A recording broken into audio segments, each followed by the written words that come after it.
Hello everyone. तो आज हम एक ऐसे टॉपिक के बारे में बात करने जा रहे हैं जो दिल्ली यूनिवर्सिटी के हर स्टूडेंट्स के मन में चल रहा होगा। What exactly is this fourth year? तो शुरू से शुरुआत करते हैं। एनईपी 2020 के साथ हमारे इंडियन एजुकेशन सिस्टम में एक मेजर रिफॉर्म किया गया, जिसको लेकर दिल्ली यूनिवर्सिटी ने भी काफ़ी सारे चेंजेस किए अपने कोर्सेज में, उसके स्ट्रक्चर्स में। तो एनईपी 2020 के साथ जो हमारे यूजी कोर्सेज थे वो 4 साल के कर दिए गए, जिसे नाम दिया गया 4 year undergraduate program, FYUP। आपने काफ़ी जगह इसका नाम सुना होगा। अब बहुत से स्टूडेंट्स का डाउट होगा कि मैं अगर थर्ड ईयर में एग्जिट करना चाहूँ तो इसके लिए एनईपी 2020 और दिल्ली यूनिवर्सिटी काफ़ी ऑप्शंस देती हैं आपको, जिसे हम मल्टीपल एंट्री और मल्टीपल एग्जिट के नाम से जानते हैं। तो अगर आप फर्स्ट ईयर के बाद एग्जिट करते हैं तो आपको एक सर्टिफिकेट मिलेगा। अगर आप सेकेंड ईयर तक कंटिन्यू करते हैं तो आपको एक डिप्लोमा मिलेगा। और अगर आप थर्ड ईयर तक कंप्लीट करते हैं तो आपको बैचलर्स डिग्री मिलेगी। लेकिन अगर आप फोर्थ ईयर को कंटिन्यू करते हैं तो आपको बैचलर्स डिग्री विथ रिसर्च की डिग्री मिलेगी।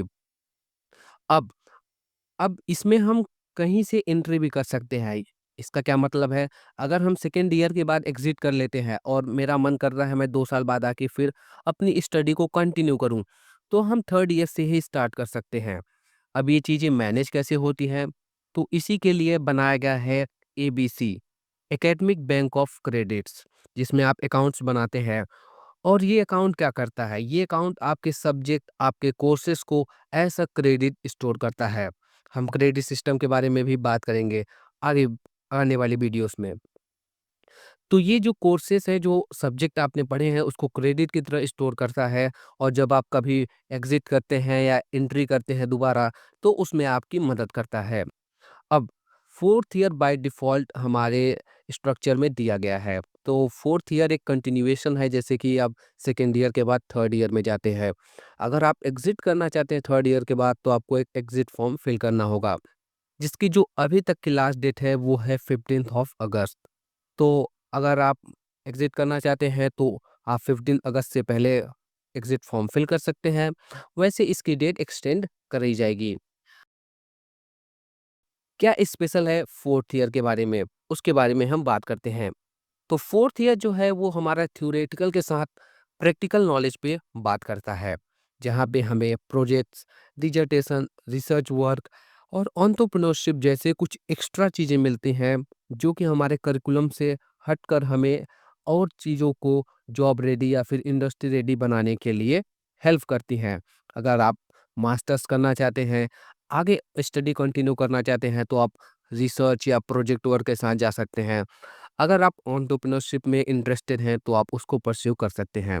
तो इसका ऑप्शन जो हमें फोर्थ ईयर में मिलता है, यही चीज़ें हैं जो फोर्थ ईयर को एक स्पेशल बनाती हैं।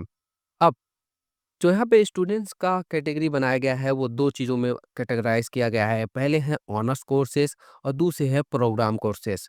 यहाँ पे दोनों में काफ़ी डिफरेंस नहीं है, सभी चीज़ें सिमिलर हैं, लेकिन यहाँ पे आपको डिग्री और जो आपको फोर्थ ईयर में पढ़ाया जाएगा, उसमें थोड़े से माइनर चेंजेस हैं। सबसे पहले हम बात करेंगे ऑनर्स कोर्स के बारे में।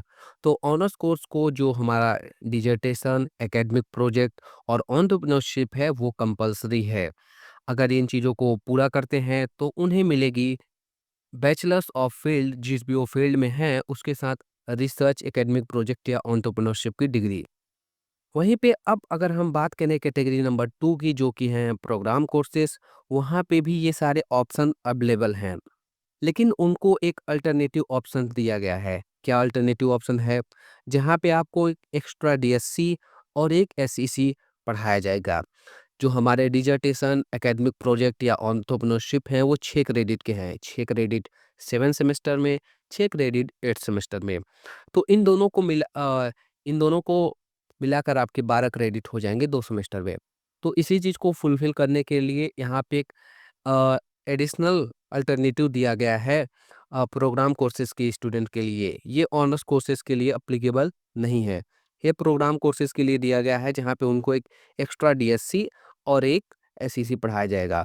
4 + 2 आपके 6 क्रेडिट हो जाएँगे। तो अगर आप एकेडमिक प्रोजेक्ट या एंटरप्रेन्योरशिप, डिसर्टेशन ये चीज़ें करते हैं, तो भी आप कर सकते हैं, वो अलाउ किया गया है प्रोग्राम कोर्सेज़ को। लेकिन अगर वो एक अल्टरनेटिव ऑप्शन दिया गया है जिसका अगर रिसर्च में इंटरेस्ट ना हो या फिर जो एंटरप्रेन्योरशिप ना करना चाहता हो, तो उनके लिए एक अल्टरनेटिव ऑप्शंस है। वहीं पे अगर आप इन सब चीज़ों को कंटिन्यू करते हैं 8 सेमेस्टर तक, तो आपको मिलेगी बैचलर्स ऑफ मल्टीडिसिप्लिनरी कोर्स का जो भी होगा, क्योंकि जो हमारे प्रोग्राम कोर्सेज़ होते हैं वो मल्टीडिसिप्लिनरी होते हैं। उसके साथ उन्हें ऑनर्स की डिग्री मिलेगी।